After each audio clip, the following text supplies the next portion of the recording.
Thank you for joining us this afternoon for this special presentation by the Architecture, Culture, and Spirituality Forum. Scholar and educator Alberto Pérez-Gómez is the winner of the 2021 Award for Outstanding Achievement from the Architecture, Culture, and Spirituality Forum. The purpose of the award is to recognize, celebrate, and raise public awareness of exceptional work that significantly advances the mission of the ACSF in architecture, landscape architecture, art, design, urbanism, planning, and related fields. Phenomenologist Pérez-Gómez was chosen for his, quote, extraordinary emotional, spiritual, and perceptual sensibility and sharp intellect, close quote, according to the ACSF Board of Directors. Considered one of today's most important architectural theoreticians, historians, and critics, his carefully articulated writing and teaching have influenced countless academics, professionals, and students of architecture and other disciplines. Starting with his paradigm-shifting Architecture and the Crisis of Modern Science in 1983, Pérez-Gómez's work articulates hard-to-grasp ideas, values, and experiences in the cause of the immeasurable and the ethical in architecture, addressing difficult topics such as love, the erotic, and justice. His books, Built Upon Love of 2006 and Attunement, Architectural Meaning After the Crisis of Modern Science in 2016, are insightful manifestos that call for an architecture that can enhance our human values and capacities. Architecture, Pérez-Gómez believes, operates as a communicative setting for societies. Its beauty and meaning lie in its connection to human health and self-understanding. Pérez-Gómez directed the History and Theory of Architecture program at McGill University School of Architecture, where he was Syed Rosner Bronfman Professor of History and Theory of Architecture until his retirement in January of 2021. He has taught and lectured all over the world. He was one of the key figures who lent support to the founding of ACSF in 2007. He was a keynote speaker at the ACSF Symposium in Toronto in 2014 and wrote the foreword to the ACSF book, Architecture, Culture, and Spirituality, published by Routledge in 2015. He continues his close connection with ACSF and will participate in the Critical Conversations Project plan for 2021-22 with ACSF and Princeton University's Center of Theological Inquiry. It is an honor and a pleasure to present to you Alberto Pérez-Gómez, the 2021 laureate of the ACSF Architecture, Culture, and Spirituality Forum Award for Outstanding Achievement.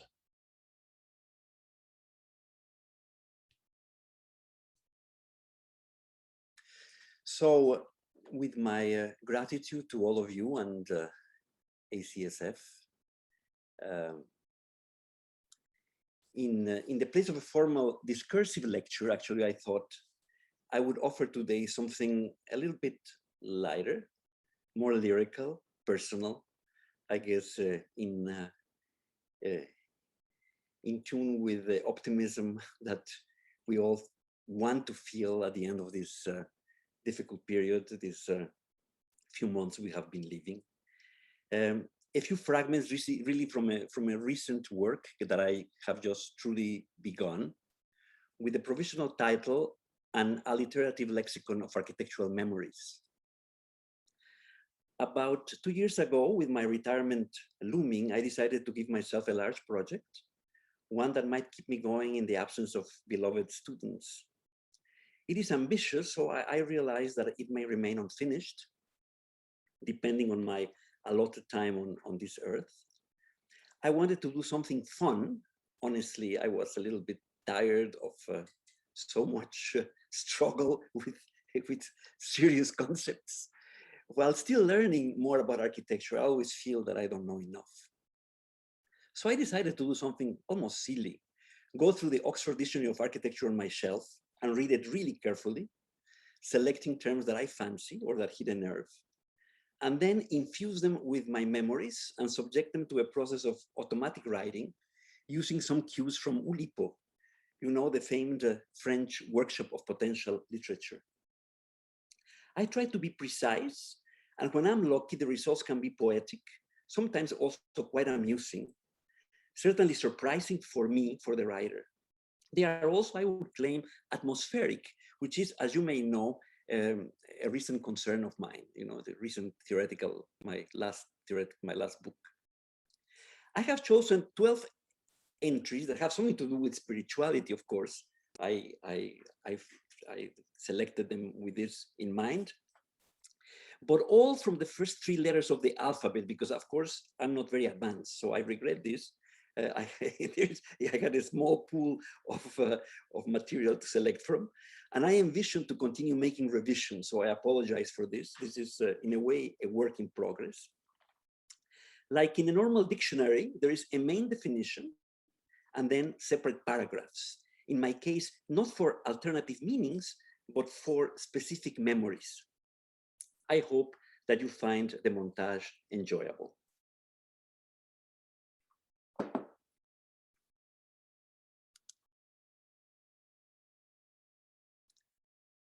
Abaton, an inaccessible place upsized from time, a kinetic yet abhorring the vacuum. Atman's abode before being and becoming, the dark Dicteon Andron where Zeus was born, and sometimes glimpsed at the center of meditative consciousness. The ancient Greek word, specifically alluding to the long, somber galleries for the healing dreams cultivated by Asclepius, at the root of architecture, like dream time down under, Alcheringa in Aranda language. A Greek augur of the 4th century avowed for an Abaton built somewhere in Rhodes that contained no treasures but abetted rich, abundant dreams. We drive around the island to Camirus and Lindos, admiring the sights while keenly aware of signs. We find no surprising springs or metamorphic rocks, but often abundant drafts of cool breeze, marking hallowed places. Rhodi, the sea nymph, adorable offspring of Aphrodite and Poseidon, entwined around her husband Helios in a loving embrace. The sun in this island at its most delightful, acclaiming the abeyance of darkness. And yet that night I dream. In an edicule's emptiness, I see a floating anthelion framed by columns in antis, projected by the sun onto an abiding fog. I know the Abaton marks the abscission of the heavenly ladder that abrogates blind faith, and the precise location of the first agile kiss, lips lightly brushing, setting the world ablaze. A deeply buried memory when I abjured all dogma to embrace spirituality. As if continuing my dream, next day we visit Simi, the adjacent island with its intensely colorful port city, and the site of a fateful disappearance narrated by Haruki Murakami. Amidst the softening kaleidoscope of cubes below, sitting on an endless stepping street that must be ascended to attain a glimpse of heaven, I become convinced an Abaton exists just behind the barren mountain, with arcane connections to wells, subterranean passages for absconding young girls, and the tombs of meditating Buddhist monks in Honshu and Hokkaido. Akhenaten's Abaton in Amarna, Egypt, under the altar to Aten, the solar disk, marks the place where an axial sunbeam amalgamated with the sun producing amber, amethyst, alabaster, and other chemical crystallizations, substance of Heliopolis's obelisks, aplenty that became amenities in later Roman and Christian cities, marking the advent of solar metaphysics. The amnesiac needles, also called aguillas, stitched across discordant myths and religions, rising upon new foundations and other abatons, making amends for recurrent planetary aphilia and abiding human darkness. While I sit seeking an impossible tan on the deck of our felucca, Akhenaten's dehydrated beaming asterisk also abrades my skull and absorbs my brain into his hieroglyphic bas-relief. A subtly protruding solar globe bulging out of the abyss. Light mysterious beyond quanta, still affecting humanity with angelic aspirations.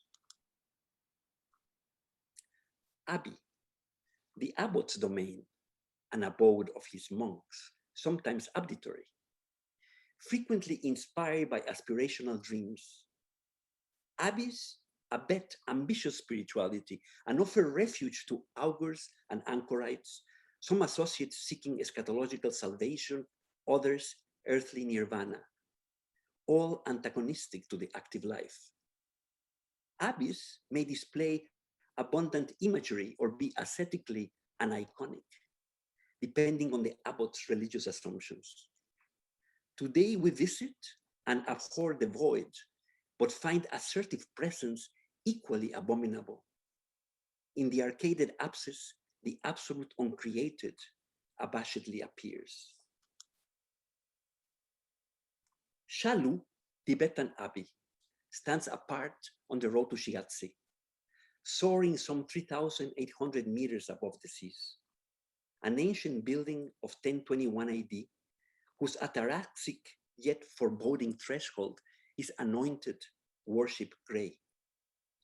This is the ancestral home of Buton Rinpoche, whose lineage is more ancient than all present Buddhist sects, and that likely gave its name to Bhutan, the abode of happiness.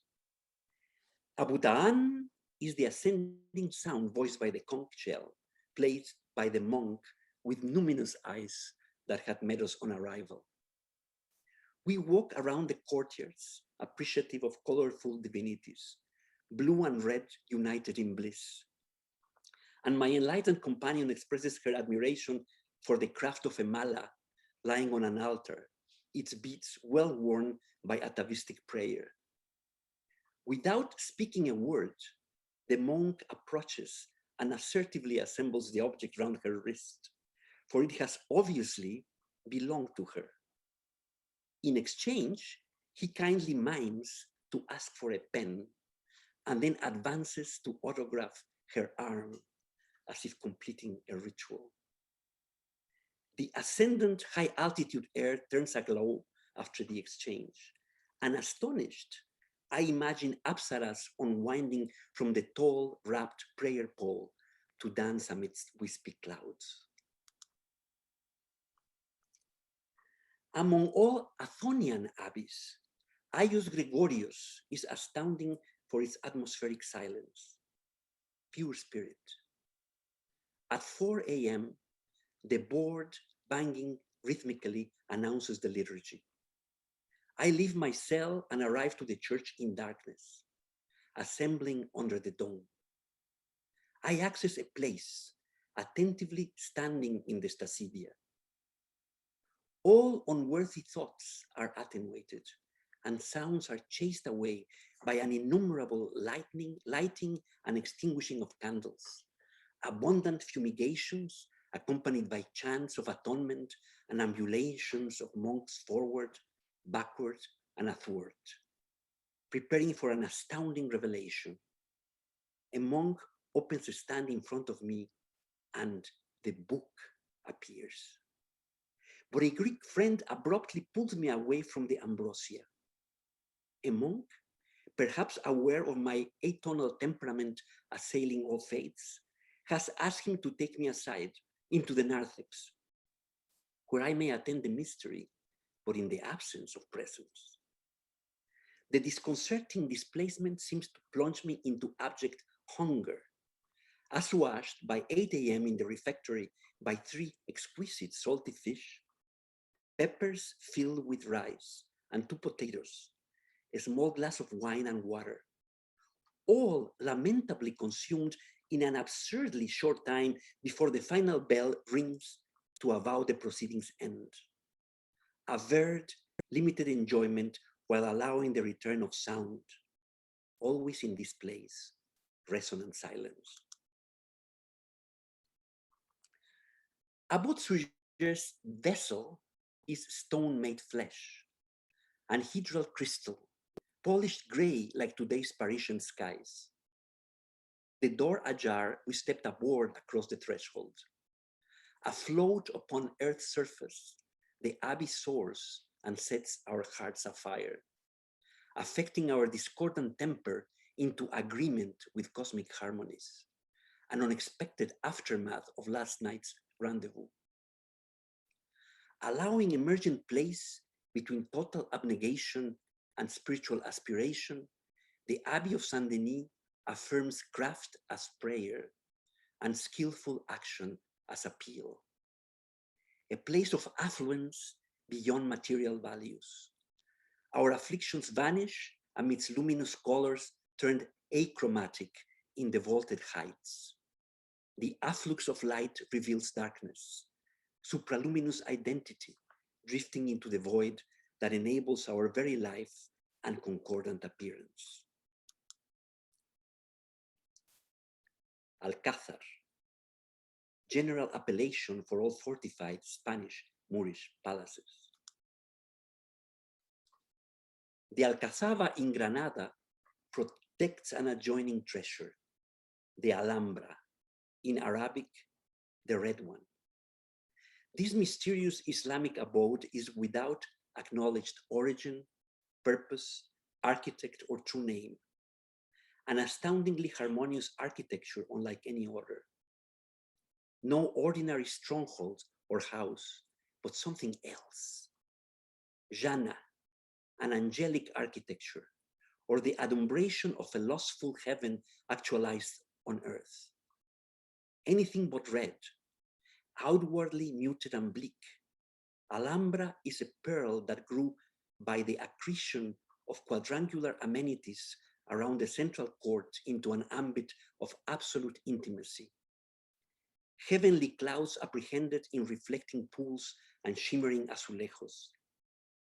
Earthly horizons mirrored and aggrandized on domed ceilings fragmented and multiplied by muqarnas.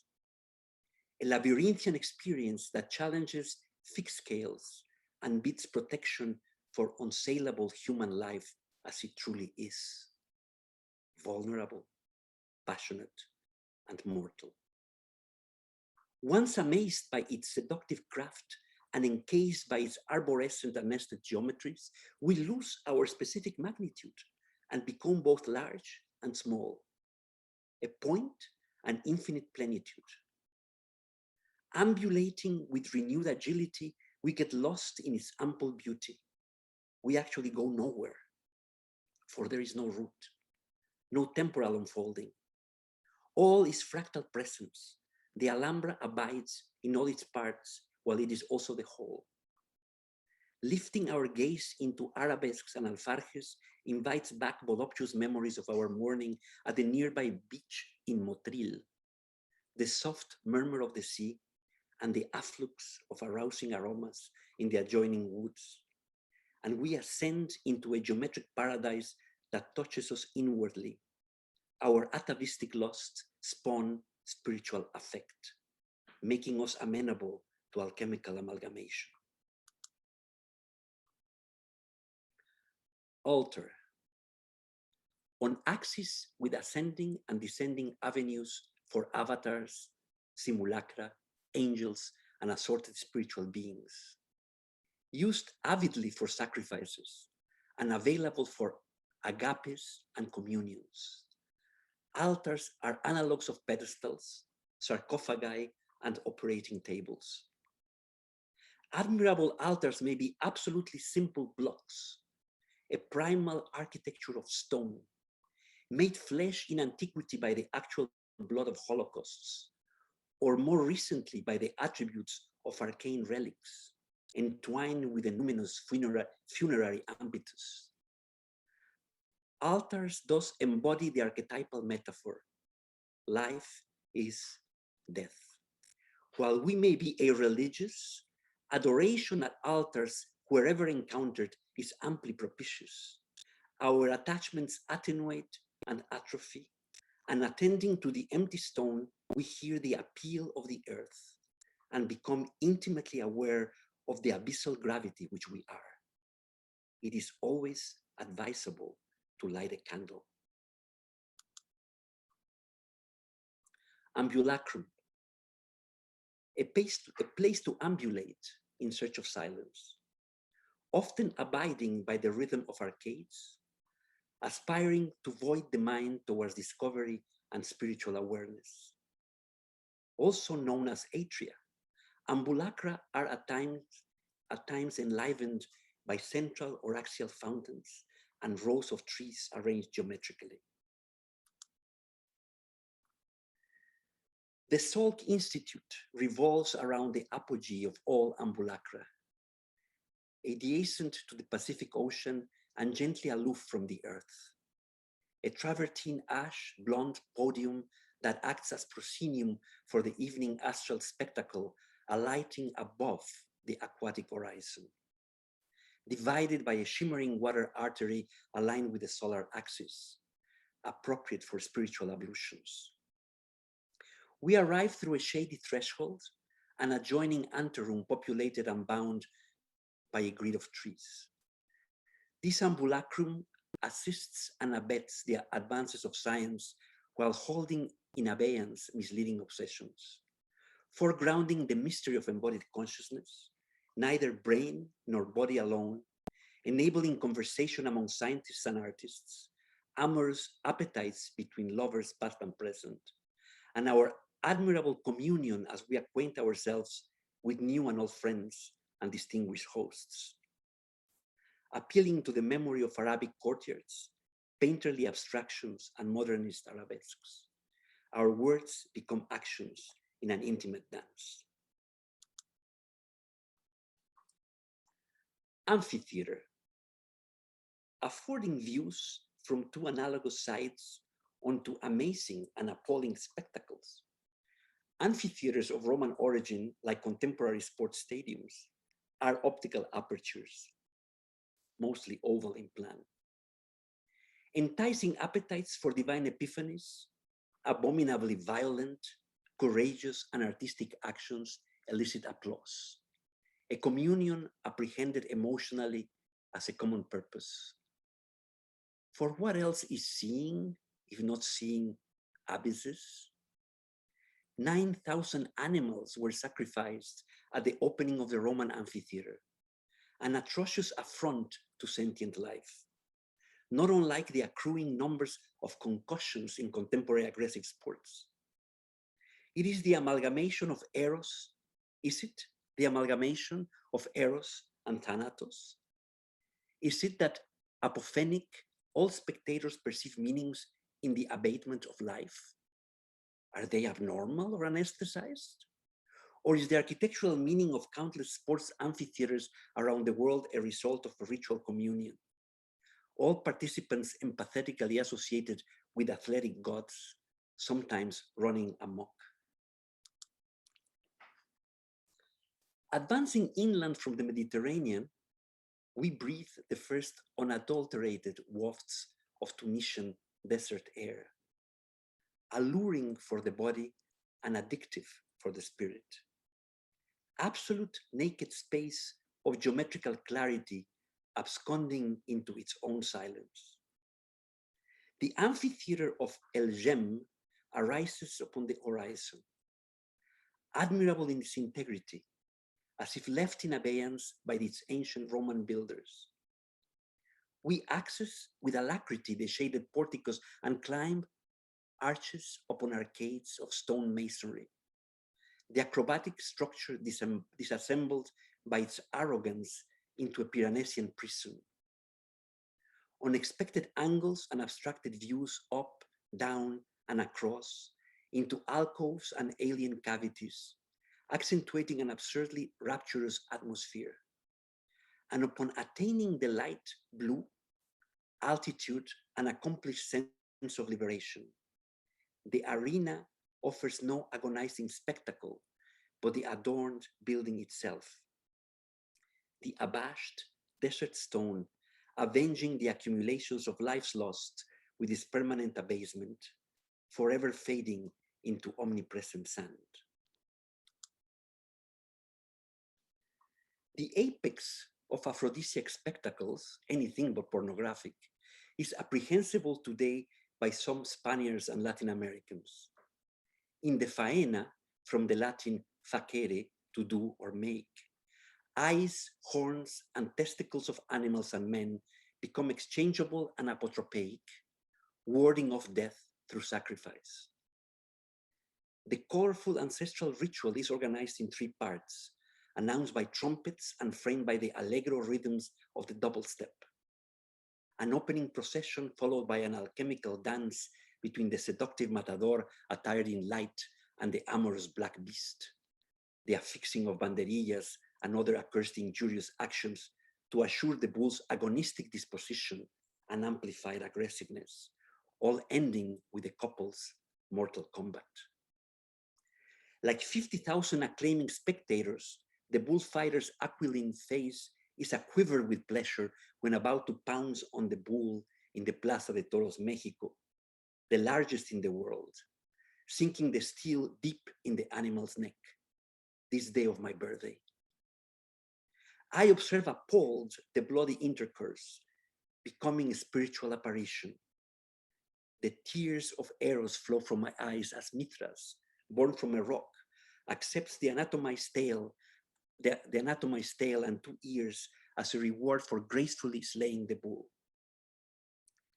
Outside the circular arena, I abjure this mystery with all its amulets and become an apostate, albeit eating delicious tacos de res with chile ancho.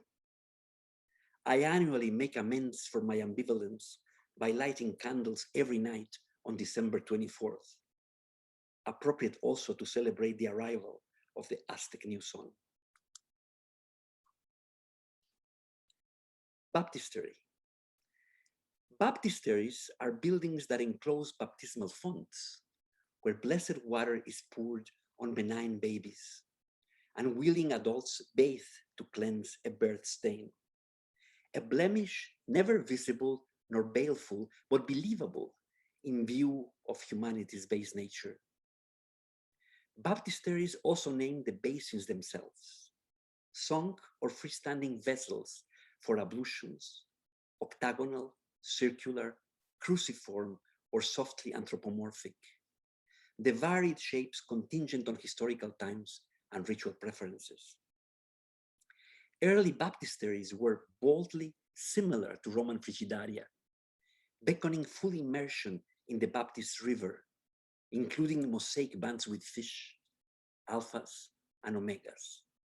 They were expected to bar the heats of passion while enabling spiritual bonding, the bewildering paradox of love.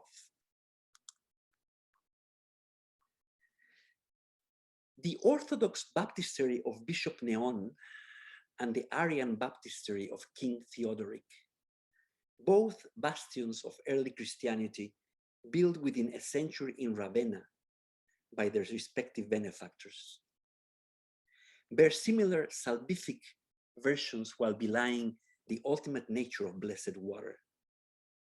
Both in octagonal buildings, ichthos, Greek fish, all letters bashed into a circle 4 times bisected, marking an octagon's vertices. Resurrected Christ as the 8th day, the 8 spheres circling the earth, a perfect vessel for the water of salvation. One dome is blue, fiery water, the Orthodox Christ baptized at the center, co-substantial with God the Father. The Arian baptistery is green, earthly water. The bare naked Christ seems brittle. He has been created by God the Father bespeaking a kenotic diminution of his divinity, berated and condemned by the orthodoxy. Both domes are blanketed with vibrant beacons of ubiquitous gold, suggesting diverse amniotic atmospheres for human rebirth. One sumptuous and warm, the other lush and cool. I lose my bearings between the two beatitudes and memories burgeon, a blathering inner soliloquy about the fresh water once bedaubing my bare infant body, crisp bursting pearls shot through blistering heat by a hose in my grandfather's finca in Cuba, and more recently, the prickly salt water of Cufonicia, sweetly beading on my baking body, bared under the sun on a windswept bed of rock. Breathless, I behold the persistence of human vaporous conscience beyond death and its bewildering abeyance while in mortal nature. And my bemused wandering takes me into the surprising flooded crypt of the Basilica of San Francesco, where this time below, breezing goldfish brew out of groundwater and glitter like bolids over the cosmic geometries of more Roman mosaics.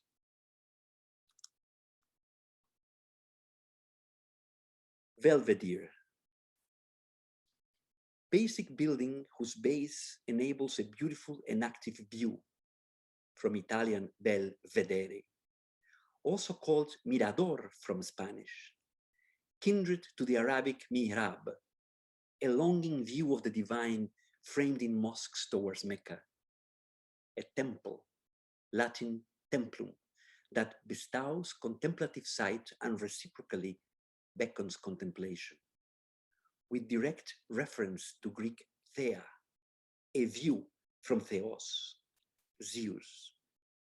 Secular belvederes may become beacons and gazebos, framing and making visible the gaseous air, nonetheless from Greek atmos, vapor, itself begot by Sanskrit Atman, the spiritual life force of the universe as inherent in our real living selves, our very breath. Belvederes thus provide vantage points of views that are utterly irreducible to passive optical impressions and reveal our deep belonging with nature, like that from which Bosch painted all flesh as grass and Bruegel as snow and ice, from which Bernini visualized in marble the birth of the blissful laurel bolting from Apollo, and Cézanne meditatively brushed many varied versions of Mont Saint-Victoire.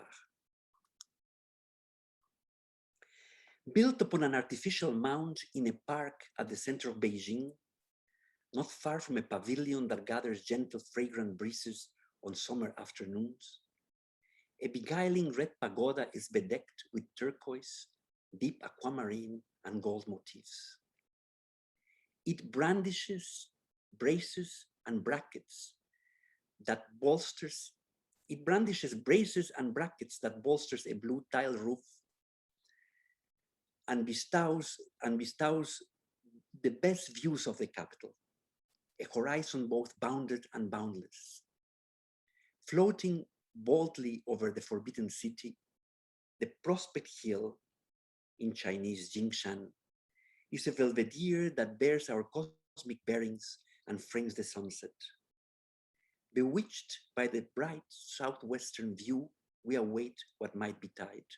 Down below, the bisected blood orange beams and hides behind the now diminutive imperial foreground, boggling our recent bodily memories of incomprehensibly grand dimensions and shifting all expected distances. At the prospect's brink, beholding the breathtaking spectacle of multiplying and never-ending regal thresholds, front and back, visible and invisible, we let go of what we are and become what we might be.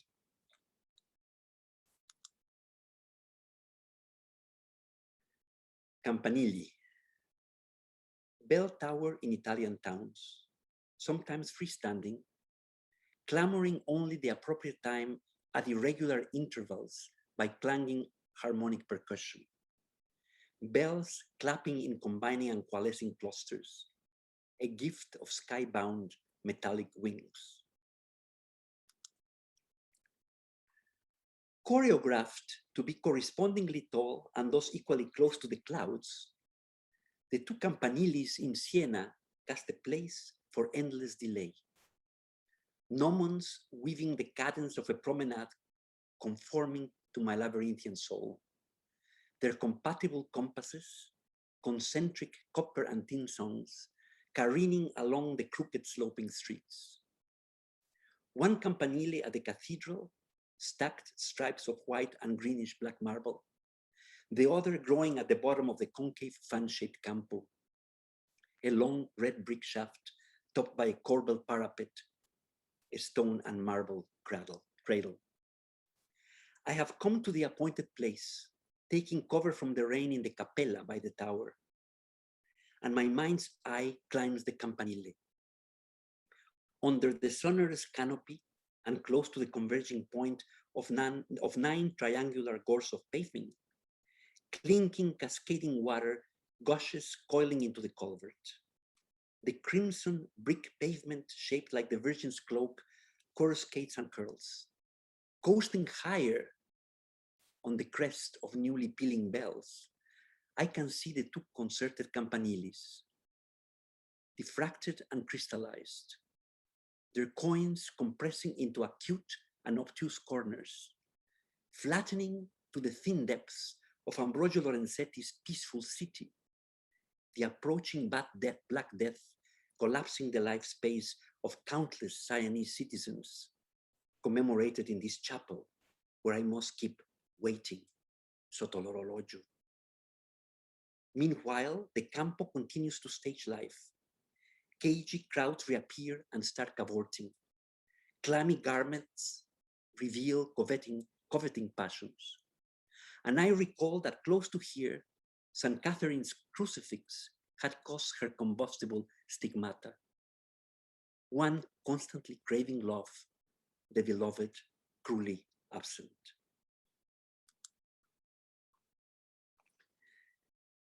Sealing. To seal with a screen or canopy the underside of a floor, providing a ceiling. Ancestral humans that sauntered on Earth for millennia, surviving from day to day by stalking beasts to hunt and heaping available food, had the sky as ceiling. Latin caelum, suggesting protection at the tip of their fingers. When humanity settled in cities and buildings, and the sky grew distant, flat, and domical sympathetic ceilings brought the swollen heavens near, offering symphonic limits in secure seclusion and assisting lofty cerebration, reveries, and visions. Ceilings can turn gravity into levity, capture human dreams, diurnal and nocturnal, and condensations like the morning dew, alchemical quintessence, and in certain circumstances, inciting more extreme kinesis. Ceilings can spur the sensual irritation that softens the sinew around our shoulders, allowing our mental wings to grow so we can soar. And in this architectural reverie, we realize that the single motion of true human progress is steadfastly upwards. Seductive ceilings that attune our consciousness with pneumatic luminosity are often sacred spaces, yet beyond all dogma. They celebrate some universal spirituality. I have craned my neck to ascend through the sublime emanations of the God of Islam, shadowless, dark, and light blue, turquoise and gold ceramic tiles, geometric circumambulating patterns upon sacred calligraphy in the domes of mosques in Isfahan. In Istanbul, the Muslim conqueror Mehmet was also in awe when his vision, like mine, intersected the suffused light of the Greek Pantocrator, golden effulgence emerging from tiny gold tesserae, whose slightly angled surfaces are modulated to scintillate throughout circadian cycles. His cone of vision, encompassing myriads of spiritual bodies, ours included, that make Hagia Sophia's dome, pregnant, ballooning by virtue of his breath and strikingly suspended. In Rome, I have gazed at the eye of the sky in the cylindrical Pantheon, a solid crystalline sphere, the lid invisible except at dawn, and followed the synodic beam of sunlight that tells ineffable time against the coffered ceiling made of sonorous squares, each one surrounding an invisible star. And not far from there, I have surmounted the four corners of the Jesuit world, semblance depicted in St. Ignatius' ceiling, standing on the ceremonial circle in the nave designated for the counter eye to center and align my perspective sight with Christian light and rise into the luminous cone, the ceaseless source of incarnated divine substance, enacting its dramatic conversion in all directions along magnetic lines, transmuting architecture into fresco, and shedding its own sunless shadows from sculpted and painted saints, angels and clouds on the walls and vaults, the sunlight coming through the windows disjointedly incidental. And in each of these spaces, I join the breath, scintillant winds that seed their strength and gather force, sometimes sluggish and serene, ascending, circumrotating, seething and swirling, descending. A gift of omnipresent vision, centering grace. The illusion of the ceiling ceases reality. Life is a dream, and the dreams in place are. Like Jesuit epiphanies surging through the section cone of vision, Mata Clark's subversive photographs of an architecture reveal surprising, soulful ceilings through reversals, by rupturing interior surfaces in search of the iridescent sphere. His images document other sections, straight and circular cuts, wounds and perforations through sealed planes of walls, floors and false ceilings, to liberate us from modernity's mean rooms that are nothing but containers to park our exhausted bodies, dreams denied. Passing swiftly through seamy, squalid, and merely serviceable thicknesses of condemned buildings, through Mata Clark's sundering geometric cuts, up, down, across. Sounding the banal turns surreptitious. We share in the experience of spiritual expansion, true architecture, return to gravity by an architecture, not simply seduce into some buoyant fly-through like a sullen astronaut, but solace through our levity, feet securely on the ground. Cenotaph, empty sepulcher, or substantial memorial to the dead whose bodies sleep elsewhere. Cenotaphs can be richly suggestive metaphors of cemetery monuments, but those in modern cities are mostly plain, if sturdy, and sizable ceremonial symbols. Severe pyramidal parallelepipeds of concrete or stone, speaking to those that care to remember for personal, political, or sectarian reasons, coming alive with circlets of flowers during solemn occasions. Guarini's Chapel of the Holy Shroud, in fields between Turin's Royal Palace and Cathedral, is Christ's own cenotaph, outstanding for it celebrates an incarnated, only once mortal divinity. A building without face, whose soaring woven dome, like a stupa scratching heaven on an arcaded drum, can only be distantly divined. On the inside, as we step up the solemn stairs, symmetrically framing the sanctum at the end of the cathedral's nave, we surprisingly ascend into shadows. The dome appears diaphanous, neither solid nor light, constructed with interlaced beams edging the spherical void that recedes into the heights, crowned by the Holy Spirit surrounded by its solid halo, an interior penumbra that conveys the climate at the time of sacrifice, the Cimmerian atmosphere of a solar eclipse. The building's living skin is a reliquary that contains another, its centerpiece, a silver casket, today secured inside a glass sarcophagus with metal frames and fittings, bulletproof and built to space-age specifications, holding the shroud said to be Christ's architecture at the time of his death, safeguarding his naked body for 3 days, uncorrupted until his resurrection. The relic, a touching trace of the deity on the woven fabric, the immaterial suffused in materiality, like in the stone and marble of the building itself. The permanent shadow on the shroud is a mystical body scorched by radiation. The passion and suffering impelled by a surveillant father, the mushroom cloud looming upon Moses' tabernacle.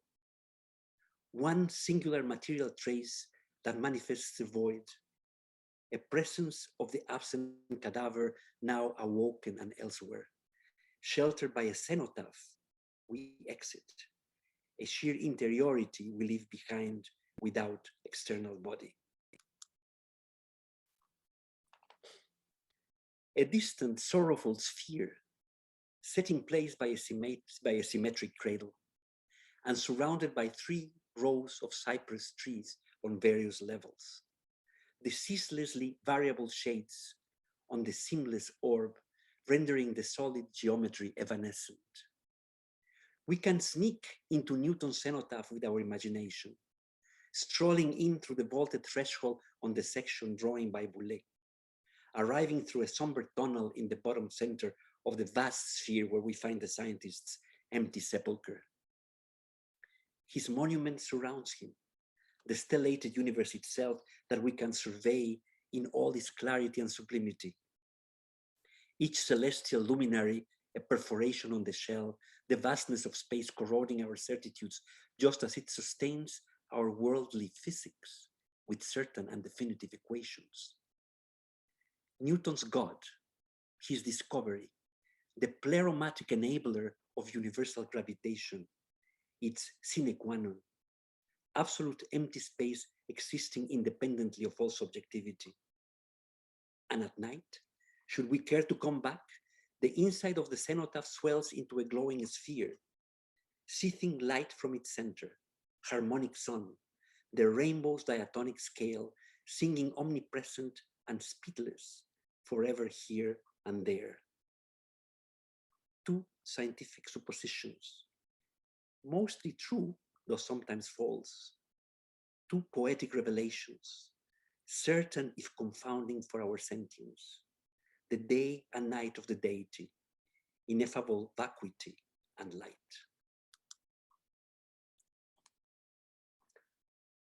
Architecture, a noun coined by Cicero, an appellation deemed apt to name any work emulating the cosmetic order of the created cosmos, the astounding celestial dance of gleaming jewels, from the Greek kosmimata, apprised by the philosophers, and from the earlier role of the Greek actor, the architecton, who aroused a political assembly arraying a clearing of individuals in society to apprehend their existential purpose.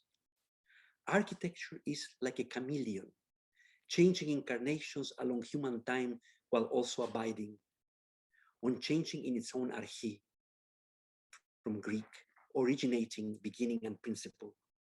Place arising with language, from Greek, hora, the ambit of being. Though it habitually involves buildings, from Indo-European text to weave or fabricate, it is always much more, and never merely anodyne. The environment constructing our affective and cognitive selves as we act in time and dwell with others, fashioning our cultures, stories, and memories, not merely abetting to accomplish delight, but advancing our desire for desire. Architecture is atmosphere that advances knowledge of the good and the beautiful through cross-sensory aesthesis, while it provides appropriate and alluring ambience for events in life as lived, bringing about real understanding to embodied consciousness. As when we love, we find our other half ablaze, whole and holy, in an ambiguous ephemeral present that also lasts forever, poetic and as such paraphrased to no avail. Abundant evidence should be afforded by this lexicon. Thank you very much.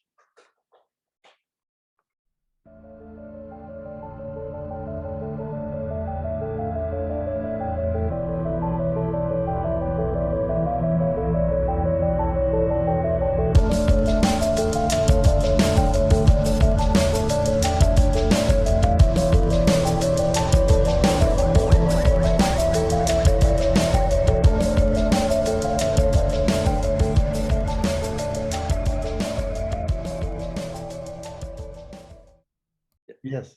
Can I ask you how you came with this idea of the dictionary? You know, the alphabetical approach to this presentation. Oh, I don't know, Michael. I've been something like doing something like this has been like brewing for me for years. You know, like I've been playing with different models to do something like that. Because I select the things that have to do, of course, with like spiritual aspects of architecture. But I'm also enjoying doing materials, for example, or some more concrete things. Like I found out that a dragon was a beam. I was like in medieval construction. Yeah, dragons are diagonal beams. So I'm having a lot of fun with this. I'm also learning a lot of things that. That's wonderful.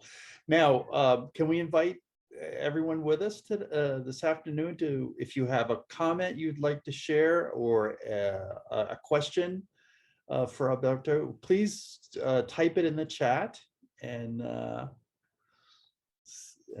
we'll here we go. Okay. How would you describe architecture in relationship with childhood and memory, your memory? How would you think your perception about architecture was influenced by your childhood? It's a wonderful question, getting back to the alphabet. I think all of our perceptions of, everyone here, I think probably would if you pay attention, if one pays attention, one finds that childhood memories are super crucial. I don't know. One thing that came up there is in relation to baptism, my memory, which I don't know if it's real or recreated, because my parents took me, my first airplane trip was to visit my grandfather, who at that time was in Cuba, because he was in exile. He was on the wrong side of the revolution or something in Mexico at some point. So we went to Cuba, and I remember being bathed with a like outdoors. It was very hot, I was a little kid with a hose. And so these things are super important. I think they and the exercise that I'm doing here is fun, because it uncovers these things. They are always, one has them, but one doesn't pay much attention to these things. What they come up if you tease them, and I guess this is what I'm doing. Yes, excellent. We have a question here from Dennis Winters. He says, "Can you speak more about the word Cora? The meaning of the word is used by Plato in Timaeus." Yes, of course. Well, that's a big lecture. I can say more. Okay. Like very briefly, Plato uses it in Timaeus, of course, but the word existed previously. Basically, it meant place, but he uses it in distinction to topos, to name the what is specifically a human place as opposed to a natural place. So what would distinguish place for humans, because we are endowed with language. So he really connects it to this question of how being appears for humans linguistically. so that the ideal class, for example, and this specific class in Cora are given together.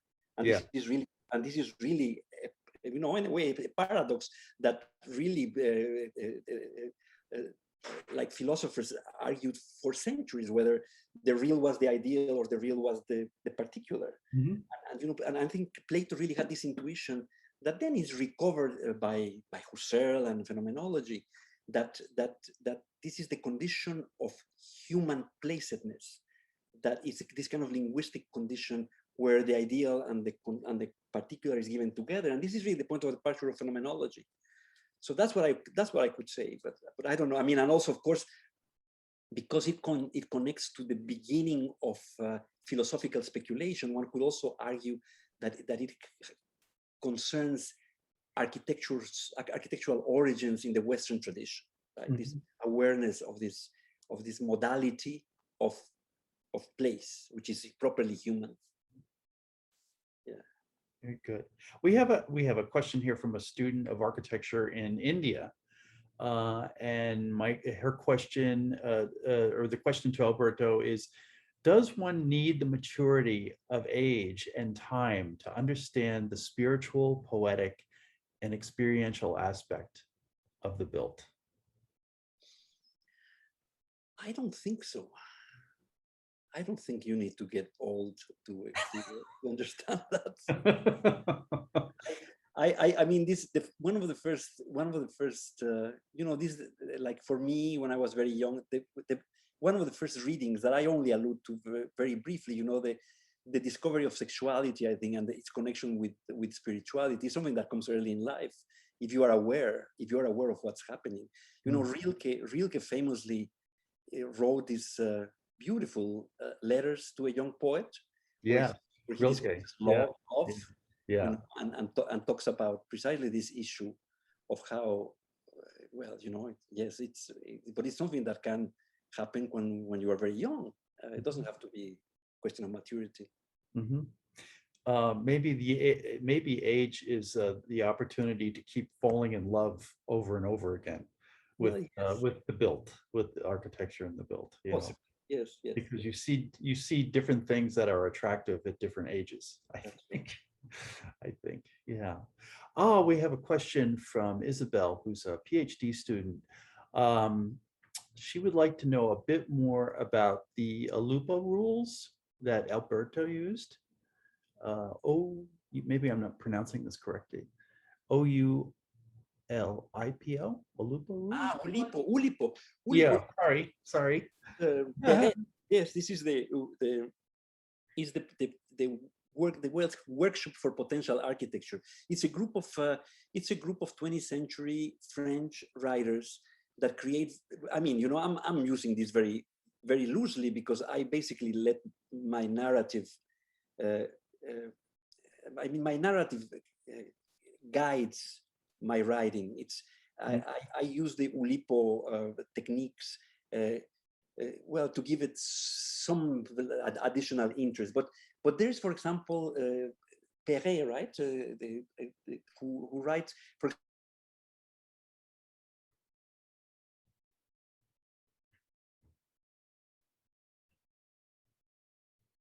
We lost him. Oh, he froze on us. Is he still with us? We lost him, I think. We lost him. Let's wait for a minute. Maybe he comes back. Yes. Wonderful lecture. Just incredible.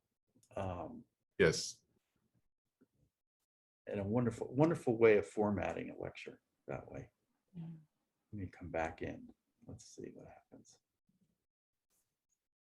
Maybe Luis Pelletier, she can tell him that he's out. He may come back. He's coming back. You're back. Good. You're muted.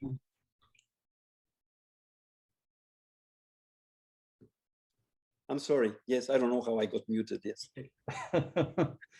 So let's see. You were talking about the writing process.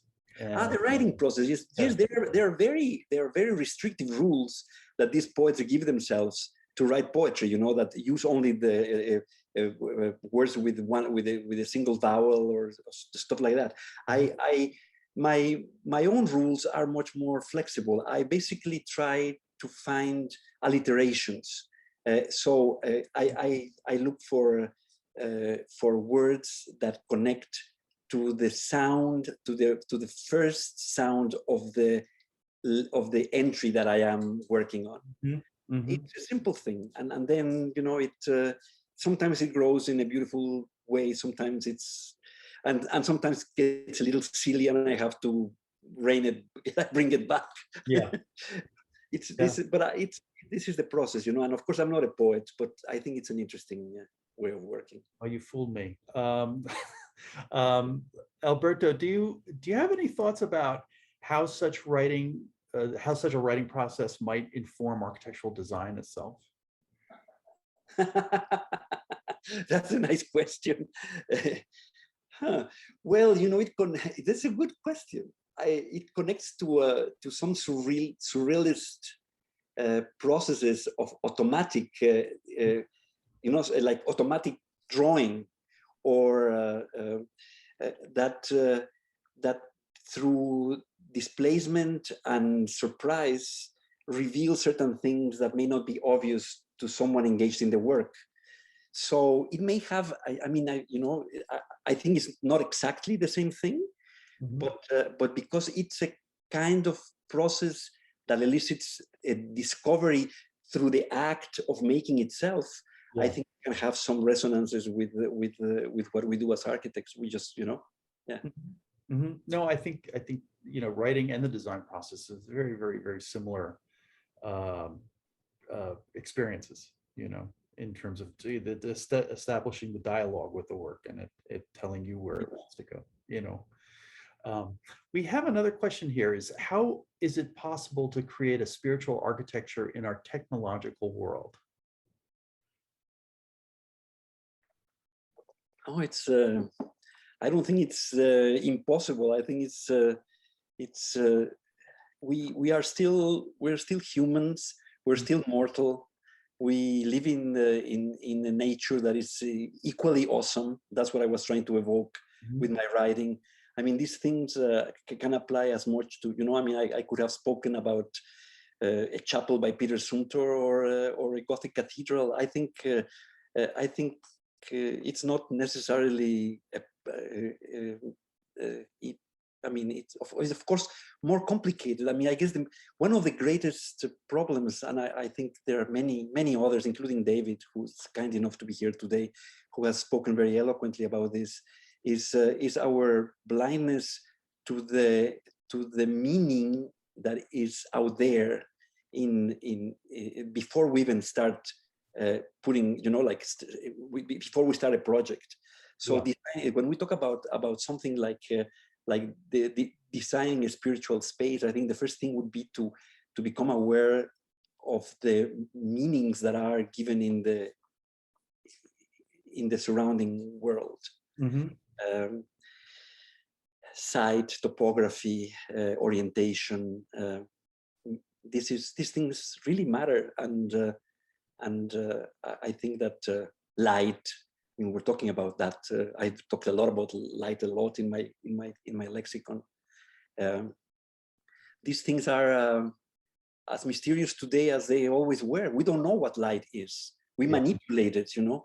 We manipulate it so much that it makes it possible what we're doing right now. We're using light frequencies to be able to communicate in a way that is almost instantaneous. But we even though we can do that, we don't know what it is, light. So I think there are many. It's just being aware of this condition. My friend Jeff Malpa says that he put it very nicely. He says that it's not that place is there, but it's hiding. And one of the things that we have to do is make it present. Yes, This the first moment of good architecture would be that, right? Or anything like spiritual architecture, because it really has to do with our connection. It's much more than you know, it's not only about us, it's about this connectivity. Yes. And that can be made to appear, but it's a difficult thing because we bring to the table this kind of conceptual blindness, this prejudice, really, that we live in a universal isotropic geometric substance that has no quality. Yeah. And so we cannot, you know, and once you believe that, of course, it's impossible for anyone from the top down, however genial this architect might be, to create meaning. See, this is the absurdity of these conceits. Yeah. But yeah. We have a question from Ted Landrum, who says, Alberto, what will you do with Q, Y, and Z?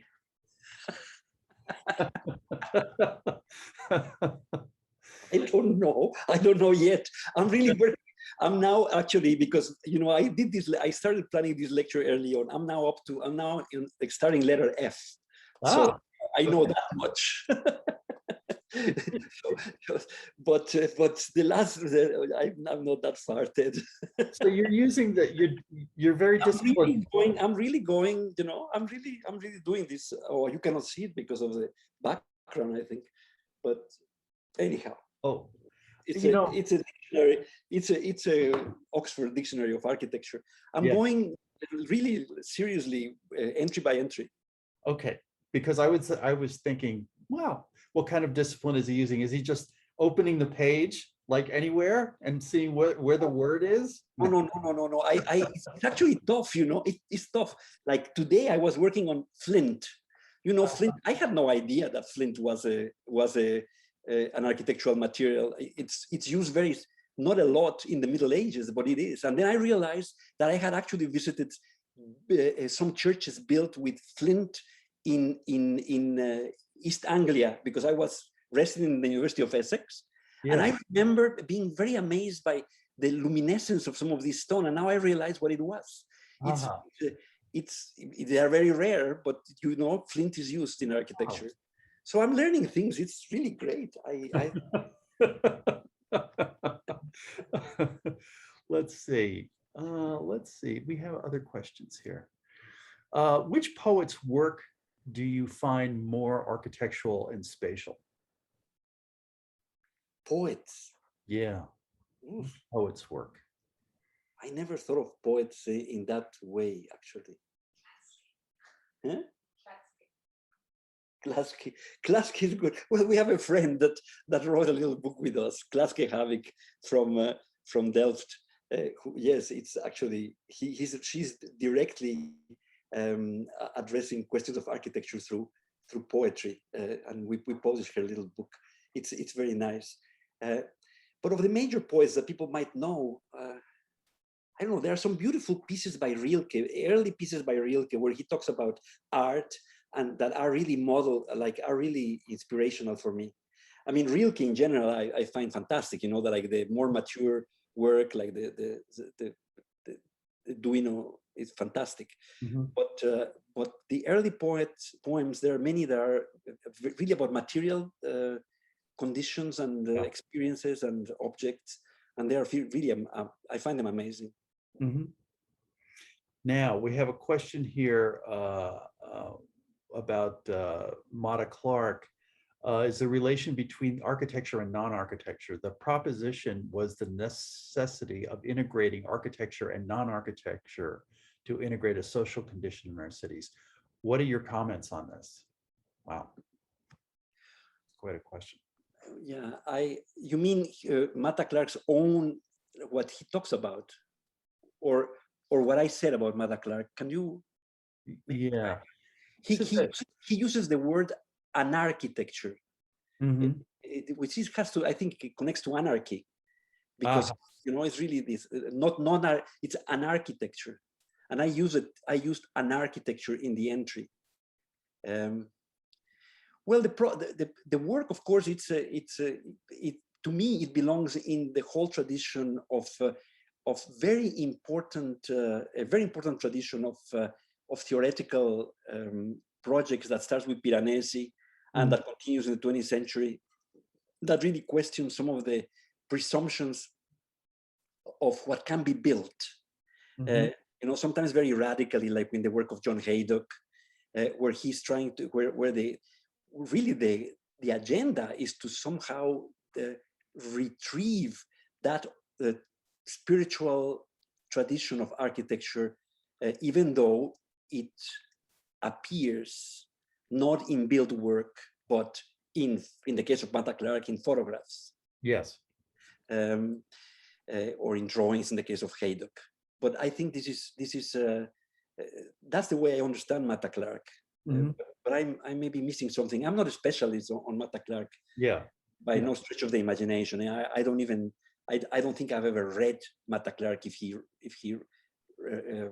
wrote something, I don't know it. We have a question from Mo Moezi.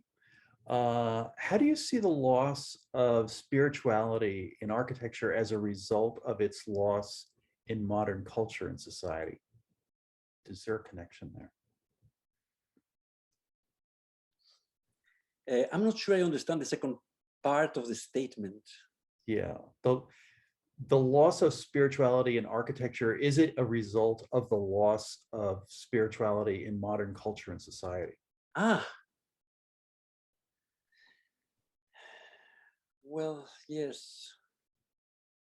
Yes, of course, one could say that this go hand in hand. Mhm. I don't think I don't know what I could elaborate on that. I think what happens, at least from if you look at the internal history of architecture, it's clear that starting in the beginning of the 19th century, in fact, and indeed, when positivism becomes much more dominant in European mentality, and then eventually is exported all over the world, you have the first clearly articulated position by Durand, basically reducing architecture to a kind of a pursuit of pleasure. It's a kind of hedonistic problem, you know, where you know, you can have a shelter over your roof that gives you pleasure. That's all that you need. It fulfills certain pragmatic requirements. It's not about meaning.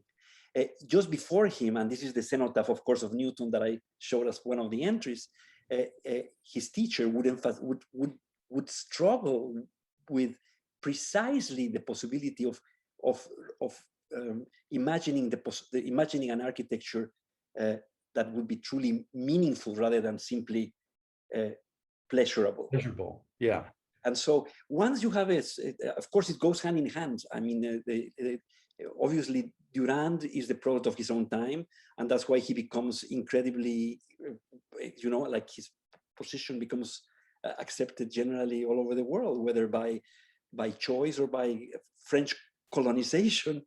That, you know, he basically, this position that architecture is about pleasure, function, comfort, something that gets established. And so that of course it goes hand in hand with the society that basically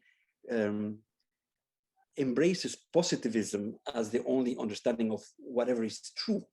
Yes. Right? There's there's no spirit there. Yeah, it's one where pleasure is the meaning, basically. That's right. Well, now we have a question from Prem Kandavarka, who has a question about the term amphitheater, which you used.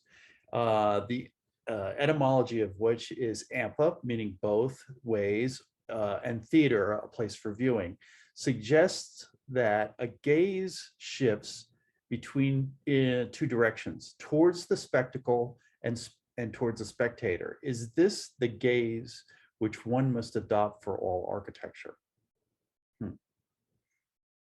Is all of our architecture potentially amphitheater? I have no idea. I think this is very interesting, very interesting work on the etymology of amphitheater, which I do all the time with my entries as well. Yeah. But of course, it's, you know, in the case of the Roman typology, it's what it is. It's really a double theater that really, you know, centers mostly on the rituals and events that are taking place in the middle. Whether all architecture, well, if by this we mean that that there is no architecture without participation, I think that's that could be an interesting position. I do believe that, you know, that one of the problems of object-oriented architecture is precisely that it takes for granted 18th century aesthetics, which is a kind of the idea of like a disinterested spectator, whereas in fact we don't have architecture without participation. And this is one of the things that is fascinating about these amphitheaters, you know, that when I read that definition, you probably noticed I wrote it in terms of questions, because it's really this question of ritual and ritual participation and what makes the thing meaningful for a collectivity is something that is fascinating. And it has its problems as well, you know, when one thinks of these spectacles, but it's what it is.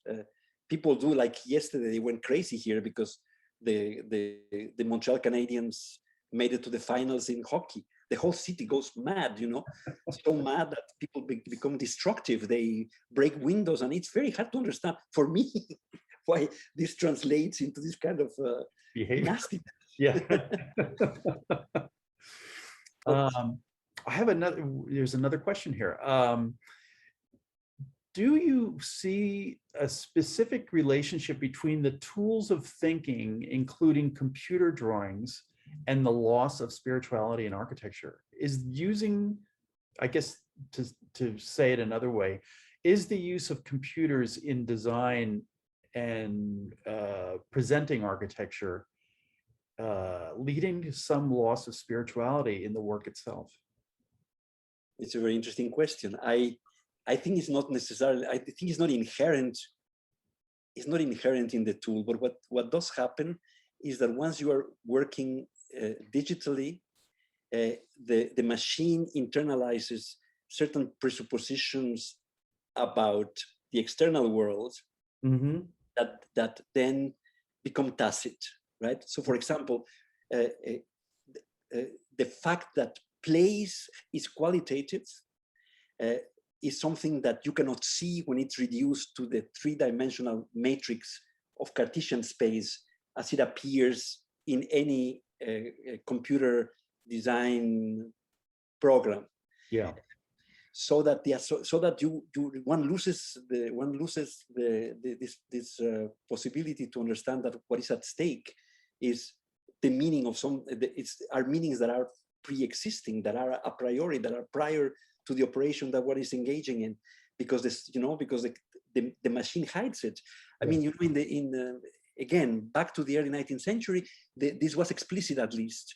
People would learn descriptive geometry to be able to be admitted to the École des Beaux-Arts. You had to pass an exam, right? You had to learn it in high school, so to speak. Whereas now you don't know what descriptive geometry is. You know, it's in the computer. It's in Rhino, or you don't even think about it.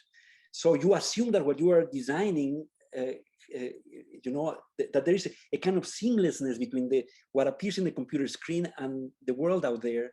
And this is very problematic, because that creates, you know, it's one big obstacle for this question of understanding meanings as given in the world, which we associate with spirituality. So that's why it's a very interesting question. I think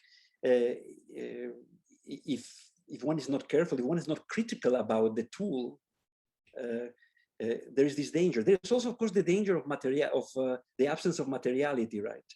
In some way, translating that which we imagine into the material by working with our hands. Is really important, because that resistance tells you something about what is already there. It's already the meaning that is there. The stone has a meaning before you start working with it. You don't see that when you're working with the materials, quotation marks, in any kind of computer design program. there's a great question here by Tracy Winton, and let's see. What role does language play in your new work as a way to excavate latent meaning and feed the imagination? I mean, both verbal language, such as starting from the dictionary and remembering, but also the experienced architectural world as pre-existing language itself. I think I need to talk to Tracy so she can help me with the project. I don't know how to answer that. I'm being, in this project, Tracy, I am honestly being a little intuitive. I'm not actually sure how this works. I'm very surprised sometimes by what I find, and I'm very grateful. I think the language itself is so rich. Maybe because I don't know English so well, I go through the dictionary constantly with my entries, and I'm always fascinated by the shifting meanings of many of the words that I thought I knew. So I don't know, but I think I need help from many of you here to do better with my project. So if you want to send me something in writing, I would be very, very grateful. This is really work in progress, so I cannot theorize about it. Okay, here's a great question. I assume that you're writing in English. Yes, yes. Would the meaning be construed differently if you wrote in another language? Of course. Do you have anything to add about how multiple languages affect your memories and your insights? The multiple languages certainly affect my memories, and that comes up already. I think it was evident in what I read. Certainly do, but I'm trying very hard to stick to English. It's hard. I have written in Spanish. It took me a while to write seriously in Spanish, and I started to enjoy it. Like I basically rewrote with the help of Santiago de Orduña and Antolina Ortiz, who made the initial translation, but I basically rewrote Built Upon Love. And I rewrote Polifilo, this literary exercise on Divino Tomaje. I rewrote it in Spanish. And that was really a substantial, it took me a year and a half to each one of these. Yes. So it's really, you have to think differently. That's what I say. And clearly, George Steiner says very clearly this, and I agree completely. You know, this kind of intralinguistic fertilization is very good. It's incredibly interesting. And I think it contributes to what you heard today. But I cannot theorize about it. Of course, my native language is Spanish, but I know a fair bit of Greek now. I know some German. I speak French. I know a fair bit of Italian. So all of these things really, you know, when I see a word, I know that there are all these etymologies at play, and it becomes incredibly interesting for me to work with them. Here, Julio has a question. Julio has a question about, you know what a bucket list is, right? Yes, I do. Julio has I watch movies sometimes. Julio has a bucket list question. Do you have a bucket list of a place that you would want to visit before you kick the bucket? And why would you select this place?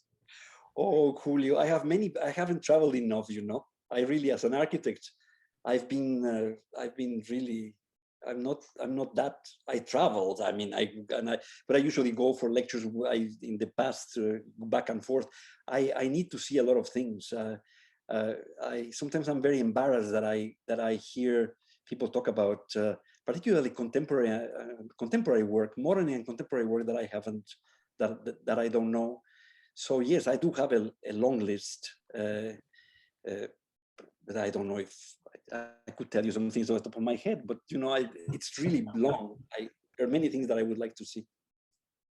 Here's a question from a young architect. What would you like to give as advice to a young architect and the younger generation of architects?